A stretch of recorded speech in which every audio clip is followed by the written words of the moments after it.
Welcome back to The Last of Us Remastered. So let's continue exploring. Okay. Import-Export Company. Oh, there's the hospital. Firefly mentioned. Come on, kiddo. Too easy. We're almost there. True, but... Jova, we're all familiar. Oh look, there's a church nearby. And and look at that tank. This is the aftermath of the crowd after the earlier than advertised screening of Avengers 3. Oh boy. Everybody killed themselves trying to get to the theater. They thought if they threw themselves into eternity, they'd get to it quicker. Wouldn't it be sad if it turned out... Actually, better joke was maybe it was Thanos who caused all the apocalypse. Yeah, well, it wouldn't be sad if they killed themselves and it turned out the movie was just meh. Okay, I gotta say... I mean, I'm kind of concerned that the cast, how many characters are in it. Yeah, okay. As Civil War proved, if those two writers... Oh, hold on. Right. I don't know. I mean, I like Civil War the movie much better than the comics, but I'll admit the movie still was... Sorry. No, I like it overall, but when I analyze it, I'm kind of... compared to other movies. It's not even bad. It's still pretty good, and it's great action. It's just... when I look and analyze it, it's flawed, and you know what, to be fair, it's an adaptation off of Civil War, so honestly, the fact that it manages to be good is still an accomplishment. Lucia, we made it to the quarantine zone. I wanted to call you, but all the phone lines are down in this city. They told us that they can deliver letters between the different zones, so it'll take probably a week or two to reach you. We're in good spirits. Hannah talks about you a lot. She really misses you. I'm kind of surprised at the constant maturity she's shown throughout this craziness. I feel like the emotional one. I mean, she's comforting me most of the time. We've raised her well. Oh, I hope all is well on your side of the country, and I really hope to hear your voice soon. Love, Graham. Graham, was this King's Quest? Yes. Oh my god, Graham. Oh, hey, what was that game that has like someone named Lucia as a character? Well, hey, at least it's nice to have one of these notes that doesn't end in tragedy. It's Fire Emblem. No. This is the sequel to Fire Emblem. Well, The tragedy happened later on. Well, remember, Dwez, when Neil Druckmann presented the Lifetime Honor Award for Roberta Williams and Ken Williams, he did say that he's a huge fan of King's Quest, so maybe reference? Maybe. So basically what he's saying is, after King's Quest 8, it all descended into ruin. Oh, look at that. You can use that ladder. Don't you mean a step ladder? Whatever. Tomato. Or not this one. Not this one. Notice how they actually they mixed things up with this particular push-up moment. She's distracted, so she didn't come when we called her. She doesn't want to leave. She's a bit distracted today for some reason. She's growing attached. All right. It's her birthday, so I'm guessing. Happy birthday! As happy as it can be in this kind of universe. Rivers Cafe. All right. Come on, Ellie. Ellie? Ladder? Ellie? Oh, there you go. Move out of the way. She was opening the door as well. Oh my god. But first, let me see if there's anything here. What is it? Ellie! Ellie, don't go on without us. Come on. Hang on, can we just climb up the stairs? What stairs? The ones just there. I didn't see them. Sorry. I saw them. I don't know which stairs you mean. You gotta see this. There's those stairs back there. Oh, hey, it sounds like something good and not something bad. Maybe they were blocked off. Well, anyway, whatever. Moving on. What is it, Ellie? Oh, by the way, this track that's playing now, this is one of my favorite tracks in the game. Are you kidding me? Look at that. Giraffes. Can't see them from this angle. Don't worry, you'll see them. This particular track is a great example of why this particular track is one of those examples why I really love Gauze's style, in the sense that he can have music be sentimental, but at the same time have a touch of subtlety to it that's not at all common in film composers. You see this? Also, of course, because the animals aren't affected by the poison, they are still alive. Lucky. Mm-hmm. Though, wouldn't that mean there's also live Don't scare him. too? Most likely, but Also, this is so a Jurassic Park moment. yeah. This is clearly a Spielberg-ish moment.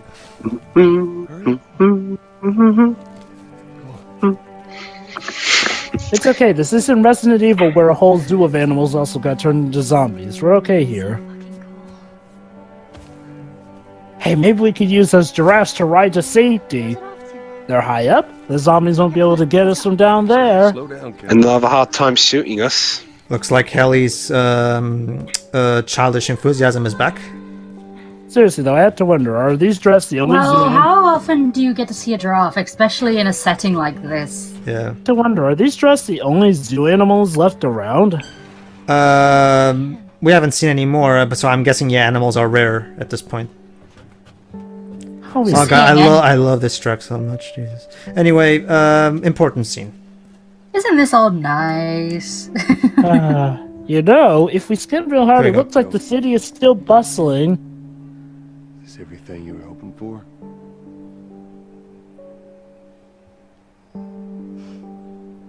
It's got its ups and downs. You can't deny the view, though. True. This is the music. Oh, they're in the middle of a baseball field.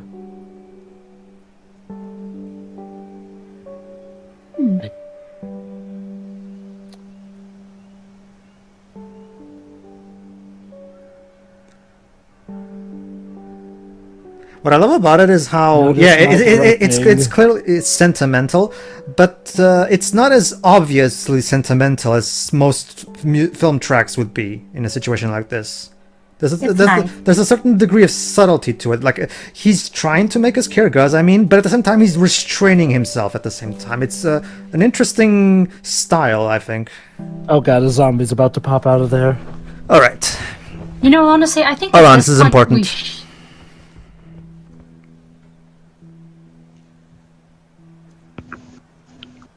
We don't have to do this. You know that, right? True. What's the other option? Go back to Tommy's.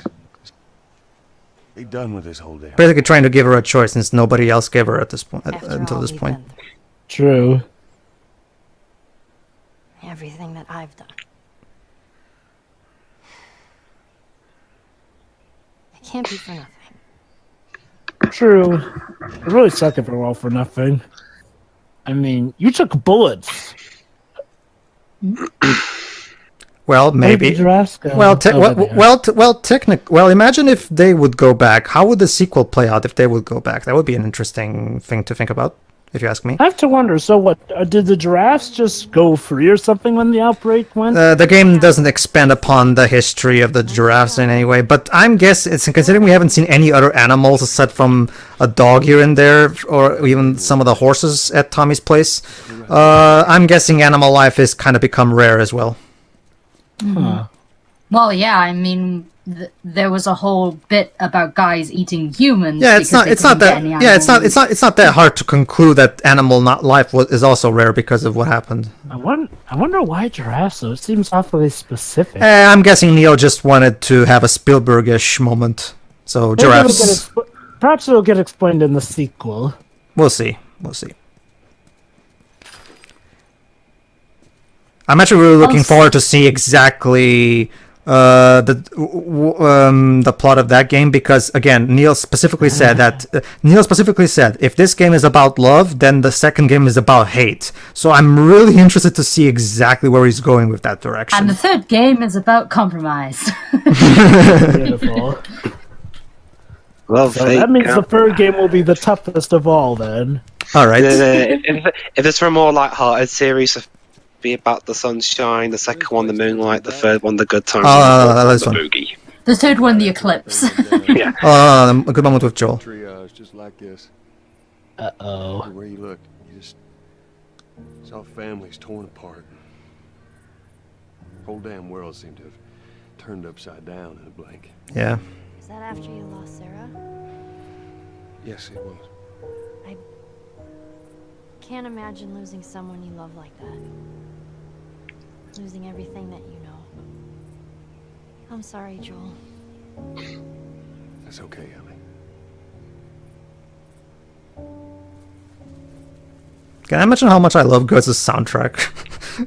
Yes, Like, you so- did literally like, so- seconds ago. Like it's, I don't know. It's just that I love his style. Like I also noticed this one in Brokeback Mountain.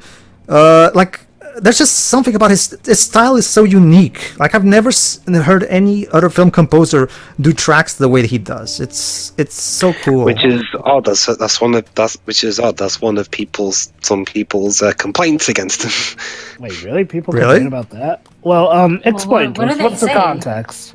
I've seen a few. Well, it's mostly his film scores for stuff like Brokeback Mountain. But complaints I've heard is that they can get a bit too sentimental or too simplistic. It's like he relies too much on the guitar. Well, I can tell you that for Brokeback Mountain, it fits because that movie definitely calls for a score like that. I assure you. Didn't he do Book of Life, or was that another? No. Ang Lee always brings up a new composer for each movie. No. I meant Wait, he did wait, like an wait, anime. wait. Hold on, He hold on. did an Pedro. anime. Oh yeah. Oh, you see Book of Life. Life. Never mind. I misunderstood. That's Guillermo del Toro. I misunderstood. Yeah, Book of Life.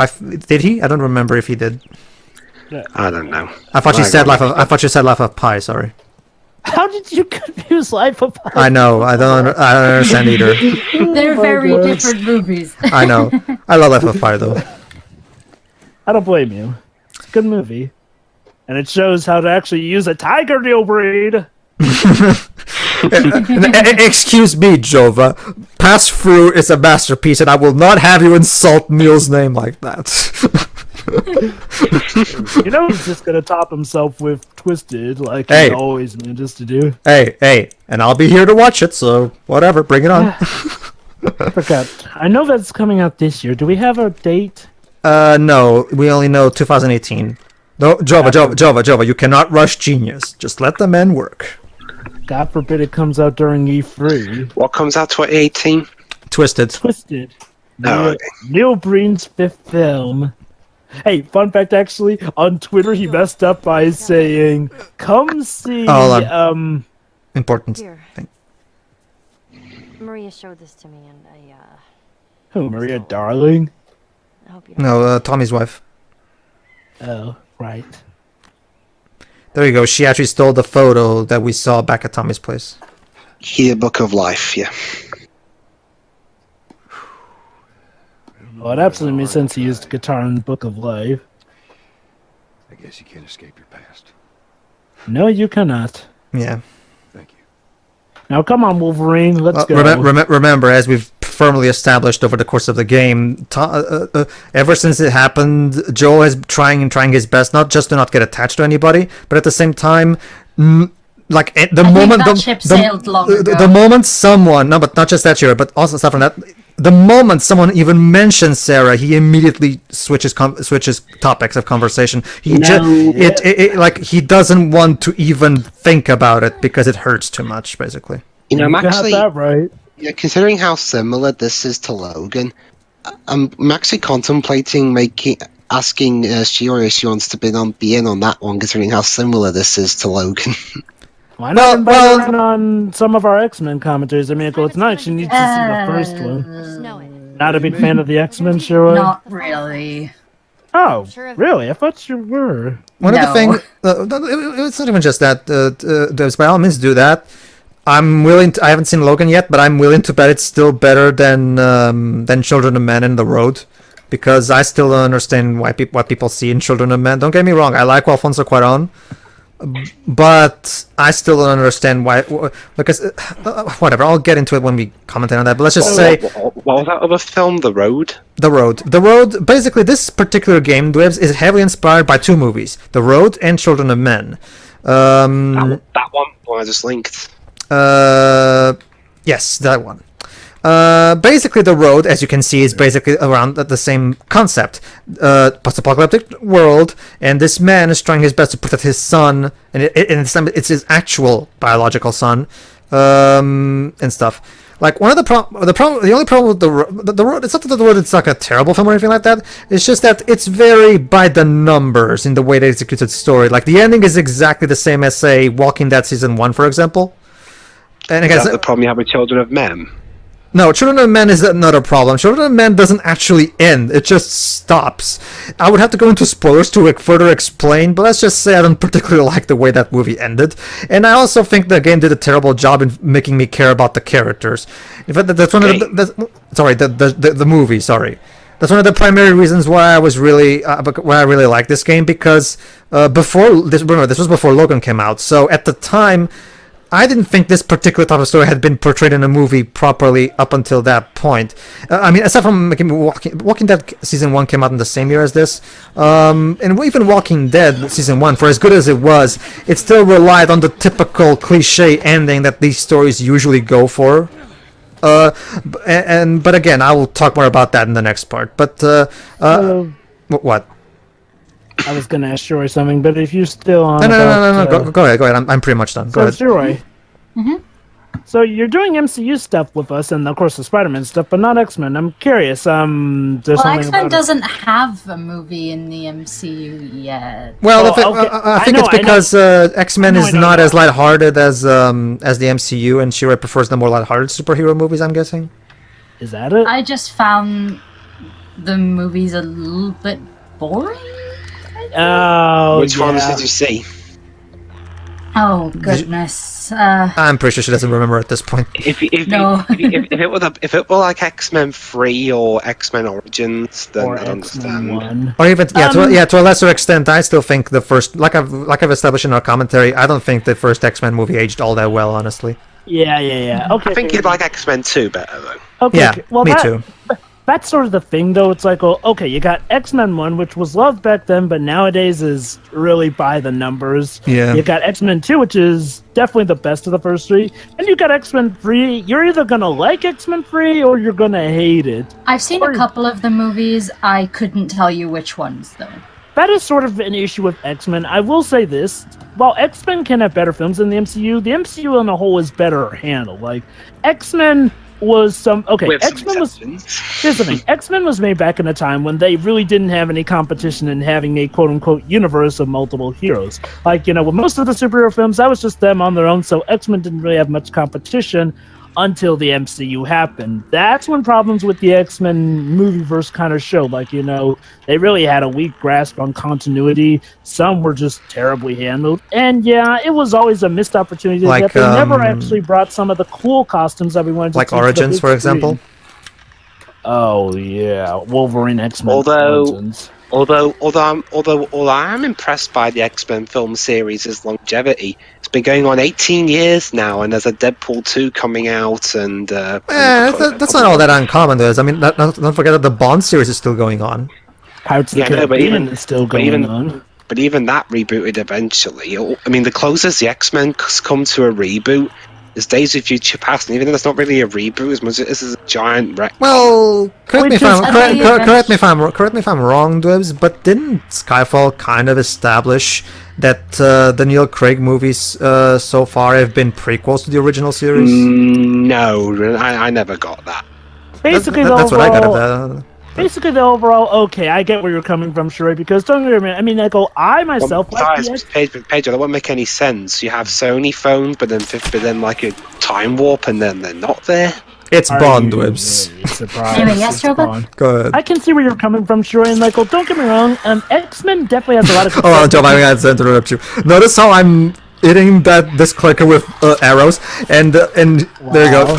Obviously, she doesn't know where they're coming from. You hit her in the butt. Wow. She pants. Hey, I'm over here. Hello. Tough Beifong, you're not. Nope. No. Hello, clicker. You're supposed to be extremely dangerous, able to sense where we are. Hello. Well, remember, she has to hear. She has to hear in order for that to happen. So yeah. Arrows that stabbed her didn't tip her off. Pedro, we could blow up a grenade right next to her ear and she still wouldn't be able to hear. True, does, but I'm trying to not alert the clickers to my presence, so I'm trying my best to stay quiet. Anyway, going back to what I was saying, Shuri, I can get where you're coming from. The X-Men as a comic book series has a lot of potential. The problem is that the movies don't always use that potential, which is kind of a shame, because X-Men is definitely a series that has a lot to talk about. Of course. I mean, personally, personally, you know, as someone who only really, I don't really care what they wear as long as the movies are good. I mean, God knows there's been no, the stuff with the costumes doesn't concern. I mean, me, heaven knows there's been plenty of comic book movies where they have comic accurate outfits, but they're still terrible movies. Oh no, of course, nobody's saying that that's a deal breaker. It's like how the Ace Are you sure about that, Pedro? Fantastic. Okay, let me rephrase that. Anyone reasonable? Yeah, honestly, Dibs, it's a complaint, but it's not really a complaint that says that it sinks the stuff. I mean, I will say Again, though, Jova, are you sure about that? Well, Dwibs, Everywhere I go, they don't wear the costumes. So let me put it like this, for example. Sorry. Let me finish. Sorry. Okay. Look, Dwibs, yes, people are gonna say it's a problem, but even those people who say it's a problem don't normally say that it's a deal breaker. Like, heck, even me and Tio say it's a problem, but we don't say that it sinks the entire movie. It's just, really a missed opportunity. I mean, it wouldn't have made. I mean, considering the tone of those movies, it probably would have been a giant distraction, if I'm honest, especially in Logan. I agree. Well, yeah, obviously in Logan that was. I mean, how am I supposed to take seriously a big emotional conflict when Wolverine's wearing something that I think even someone who's half blind can see? He doesn't wear it even in the Old Man Logan comics, so you wouldn't have to worry about that. You wouldn't have to worry about that, Dwibs. He only really wears the yellow costume when he's in his prime. My point, though, Dwibs, is like, I think the problem is like, well, you're focusing on it as if that's the only problem people bring up when they mention it. Like, normally, I understand people having problems. I mean, if they're problems that, I mean, if it's just that everywhere I go, actual problems. The only. But it's vocal minority, Jova. All the problems I see is they're not wearing the outfits. Well, I'm pretty sure other people do state problems. I mean, like I said, I too find it an issue, but not a notable issue. But I will still cite it as an issue. It's like, just remember that those people do bring up other things. Like, again, the movies do not have the best of continuity, which can get jarring.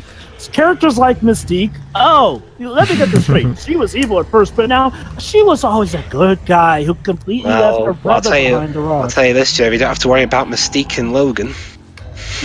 Well, I'll say that, as long as the outfits, match the character that they're for and are, just good in general, they don't need to be comic book accurate. A really good example is how Spider-Man Homecoming handled those aspects. For example, in Spider-Man Homecoming, Peter doesn't even actually make his own suit and webs. It's actually Tony who gives him the superhero equipment. However, that's a liberty they took from the source material. But the movie does a great job in capturing the whole idea of Spider-Man being about what if a teenager was a superhero, and by that I mean a real teenager. Remember, Stan Lee's original idea for the character when he created him was creating a superhero that teenagers could identify with, and to go into the and the one in Homecoming actually acts like a typical teenager. And the good example is, of course, the Vulture. The Vulture's outfit in Homecoming could not be any more different from the comics. However, that's something that I think even comic purists are going to have to admit was something necessary, because let's face it, the original Vulture looked silly as all hell. It's reminiscent. From what I can tell, it's reminiscent but modernized. Yeah, basically it's a complete modernization of it. It doesn't. Trust me, if you check out the actual again, remember our Spider-Man 2002 commentary? That's basically it. Wait, you mean the video game? Yeah, the video game. Remember how the Vulture looked in that game? Yeah, that's his actual comic book look. So yeah, that had to be. What works for a comic wouldn't necessarily work in a movie. Yeah. Yeah. Basically, I'm gonna say like this. MCU definitely does the costume thing better. Admittedly, part of the main issue people have with the X-Men costumes in the movies isn't just the fact that they aren't the comic book ones, but, and to be honestly, when it comes to comic books, they have so many different costumes. It's just that they went with costumes that are kind of bland. Like, just all black, nothing else. Like, not even the variations. Like, there are plenty of different outfits they could have chosen from. That's why MCU does it best. It's a mixture of comic in new stuff, or sometimes we've been taking elements from all different incarnations. The X-Men movies, it's just mainly black on black on black for the first 3 films, and then for first class, it's one yellow particular and blue, detail. which, to be quite honest, that was like one of the most least liked, because that was like from the original run of X-Men, and that was before X-Men became popular. So hang on. When it is comics accurate, people complain. Well, Gwibs, technically, Gwibs, stop generalizing. Come on, not jeez. everyone can be pleased. Yeah. Oh yeah. Also, Dwibs, let me finish. Again, look. Even the black one, all black, is technically comic book accurate. But again, that was from an incarnation that from a that certain continuity. Let me finish. That was from a point where the X-Men were really popular. Because again, look, the X-Men as a comic didn't really become popular until, like, say, characters like Wolverine and Storm got included. Yeah, because X-Men at first were kind of just a bland all-white people group. And, well, they only really got interesting when they actually started focusing on the racism aspect and actually adding in multicultural characters. And that's when they started to have more varied outfits. I mean, the movies kind of did that a little bit. I mean, Halle Berry's Storm in the one thing that I really like is how the Spider-Man outfit that Peter is going to be using in Infinity War looks very much like the Alex Ross design of the outfit. So that's a nice little tribute for the fans. Anyway, see you for the finale, everybody. All right, see you.